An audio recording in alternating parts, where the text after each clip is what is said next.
Snow devoured the frozen mountains, burying the world beneath endless white as a lone fire crackled against the cold. Simon Jones sat beside it, wrapped in furs, calmly sipping a steaming drink as if winter itself had failed to intimidate him. Footsteps crunched behind him. Light clothing for this weather. Let me guess, the union finally decided to stop negotiating. A smartphone lit up the darkness. Target confirmed. Simon Jones, 100% match. The screen flashed red. Simon smiled. J, legendary, Korean-American, blade specialist, zero wasted motion. The phone snapped shut. Silence. Simon chuckled. Did Johnny put you up to this? Jay's eyes narrowed. Johnny is Hong Kong Canadian. Simon winced. Right. Sorry. That sounded racist, didn't it?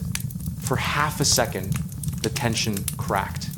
Then, killing intent flooded the air. Jay moved. A sonic boom of displaced snow erupted as his blade tore forward.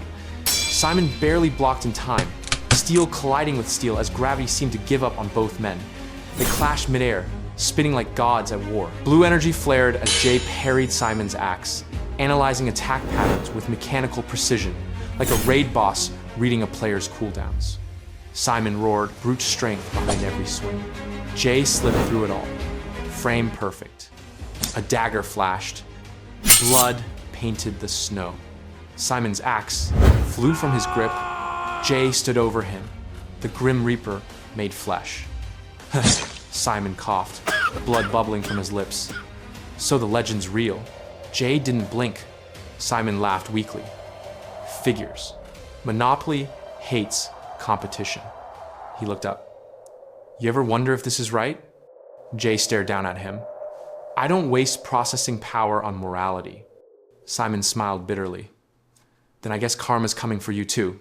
His breath faded into frost. The union's headquarters towered beneath a flawless blue sky, sterile, arrogant, untouchable. Independent killers were reduced to scavengers, left begging for scraps. To survive, they crawled before the organization, trading pride for contracts. Even the office staff NPCs in identical suits began looking down on professional assassins as if they were disposable assets instead of elite weapons. Back in the snowstorm, I execute the job assigned to me. Nothing more, nothing less. A tool didn't ask why it was used. Simon exhaled his final breath, a bitter smile tugging at his lips. With fading consciousness, he wondered aloud what kind of karma awaited a weapon so obedient it never questioned the hand that pulled the trigger. The blizzard swallowed his body. The world shifted. Jay wiped a speck of times, imaginary times, blood from his face as his mind dove into archived memory logs, the chain of events that led to this frozen execution. The Union headquarters rose into view, a towering monolith of glass and steel, standing proud and arrogant beneath a flawless blue sky. A fortress built not for war, but for control. Inside, a sterile meeting room hummed with quiet authority. An executive slid a thin data slate across the table. Jay glanced at his phone. For the first time in a long while, something stirred interest. This quest might actually be worth his time. The profile loaded. Johnny Wong, former colleague, self-proclaimed friend. The memory shifted again. A warm bar, low light, laughter cutting through cigarette smoke. Johnny Wong pushed a drink across the counter with that familiar, irritating grin. To surviving another day, he said. Their glasses clinked. Johnny talked about bonds and teamwork, while Jay kept his responses short, professional, guarded. Then the montage began, missions stacked back to back, bodies piling up like cleared dungeon mobs. They moved together flawlessly, carving through contracts with lethal efficiency. It had started with a handshake over a corpse. Johnny introduced himself without hesitation, gripping Jay's blood-stained hand like it was destiny. Jay returned the handshake out of courtesy, already calculating exit routes. Johnny was ecstatic. Finally, another Asian killer in the Western server. He sent a friend request in real life that same night. Jay declined it immediately. Johnny laughed it off. "Too late," he said. "You've got a friend now. Like it or not." Jay tried to walk away. He hated clingy party members, but Johnny was persistent. Mission after mission, contract after contract, he chipped away at Jay's defenses, until without Jay realizing it, he became the only consistent contact in his life. Back in the bar, Johnny set his glass down, expression uncharacteristically serious. "I'm quitting." Jay frowned, caught off guard by the abrupt shift.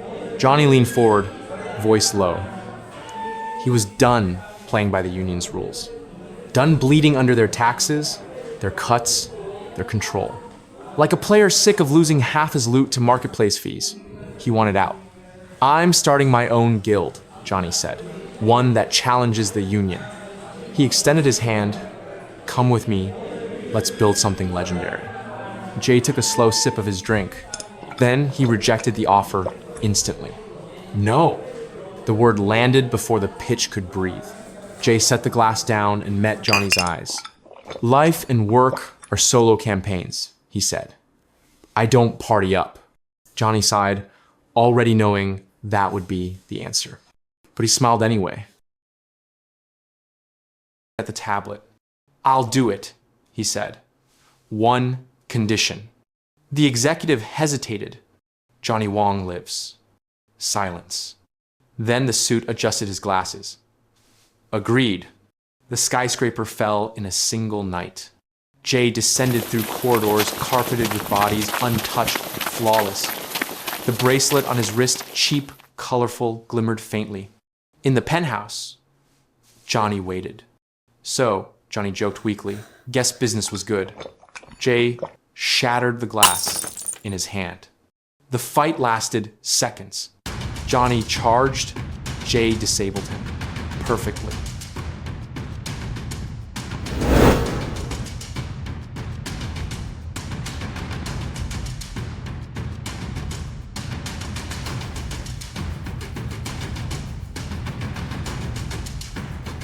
Motor functions offline. Consciousness forcibly logged out. Jay caught him before he fell. Mission complete. Then, a sniper round tore through Jay's arm. Red lasers bloomed everywhere. The union executive stepped from the shadows. Tools shouldn't develop feelings. Jay shielded Johnny. Bullets screamed. Darkness swallowed him. Green light. Pain. A wet road. A drunk driver screaming into his phone. Jay's hand shot up. The man's skull met asphalt. Hard, Jay stared at the reflection in the rearview mirror. Not his face. South Korea. Respawn confirmed. Outside, the dented Mercedes glimmered under flickering streetlights, a stark reminder that he had respawned in Korea, not the US. Sitting in the driver's seat, he realized aimless driving would get him nowhere. The union's executives weren't random NPCs. They were high-level raid bosses, and he had no spawn points within striking distance. Exhaustion hit him like a debuff, stacking too fast to manage. Staring back at him, the rearview mirror belonged to his new host. Unlocking the device via facial recognition was trivial, easier. Stepping inside the cramped one-room apartment, Jay tossed the smart key onto the table. Opening the fridge revealed nothing completely barren, a reflection of the host's wasted life. Jin Yion, age 27, a failure who couldn't handle the corporate grind, quitting his job, gambling in crypto, sinking credit scores, living at the edge of collapse. Suddenly, the door burst open. Two low-level mobs stormed inside, shouts and curses filling the air, while they raged about interest payments and debts. He cataloged their stats instantly. Standard aggression pattern, panic levels high, threat low. The thug leader spotted the car keys Jay had discarded. His face twisted. "You think you can buy a luxury car with nothing?" Jay shrugged. "Take it. Consider it loot. I have no gold." The thug's grip tightened on his collar. "Are you crazy? Do you want to die?" Jay raised a hand lazily. "Step outside. Let's evaluate the asset." Outside, the thugs crouched over the Mercedes, whispering excitedly about resale value. Jay watched coldly. Moments later, the reality hit them. The car's front bumper was crushed, the frame warped. Total loss. Jay stepped past them, expression blank. Can you finally see why I was generous? He grabbed, slamming him against the shattered windshield. The second thug, anticipating the usual cowardice, froze. Not this time. Jay seized the wrist of the man holding him, crushing it with inhuman force. Fluid, precise, unflinching, he twisted, forcing submission. A crushing blow sent the gangster flying backward, his body slamming against the asphalt. The leader stepped forward, realizing too late that his subordinate had been neutralized by a weak debtor. Two options, run or fight. He drew a hidden switchblade. Jay's danger sense flared. His eyes narrowed. The blade arced toward his throat. He exhaled, unbothered, predictable, tutorial level. A sharp kick. Before he could recover, Jay's knee struck, nose shattered, pride obliterated. The switchblade spun through the air. Jay caught it effortlessly. Moonlight glinted off the steel as he pressed it to the boss's eye, millimeters away. Glowing red eyes, voice a whisper like a bullet. Return. The thugs scrambled into the car, panicked screams piercing the night, desperate to escape this anomaly. From the stairwell, a female voice rang out, sharp and curious. She had watched the entire raid, her phone recording every move. Jay hadn't been the victim, he was the predator. Drawn to the man who had dismantled two thugs, without breaking a sweat, she approached. She admitted her interest, curiosity piqued by this sudden, strange shift in his demeanor. Jay didn't respond. Cold, silent. He walked past her into the apartment, the door clicking shut behind him. The neighbor lingered in the hallway, alone, confused, impressed.